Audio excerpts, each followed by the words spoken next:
Cooking doesn't have to be time-consuming. Adapt these 5 habits to cook smarter, not harder. Number 1, mise en place. Get all your ingredients ready before you start.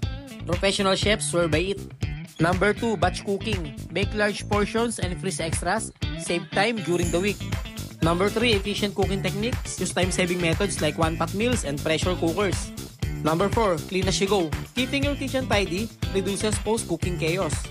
Gusto kong ibahagi sa inyo ang aking karanasan sa pag-invest sa SCS Sports. Kung interesado kayo mag-register, i-click lamang ang link sa video description, makakuha agad kayo ng 30 na bonus. Para mapagsimula, piliin ang recharge at gamitin ang preferred na payment method tulad ng Maya o GCash.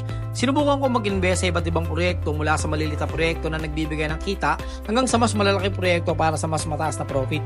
Narito ang ilan sa mga proof ng aking withdrawal at kita. Bawat proyekto ay may kanya-kanyang presyo at potensyal na kita. Dahil sa aking pag-invest at pag-imbita ng iba, umabot na sa 10% ang aking profit.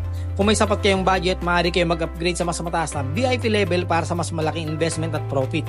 Bukod sa investment, may iba pang paraan para kumita dito. Meron silang daily check-in feature kung saan makakuha ka ng isang spin na nagbibigay sa iyo ng pagkakataong manalo ng SES items o hanggang 11,000 pesos. Pagdating sa withdrawal, napakadali lang.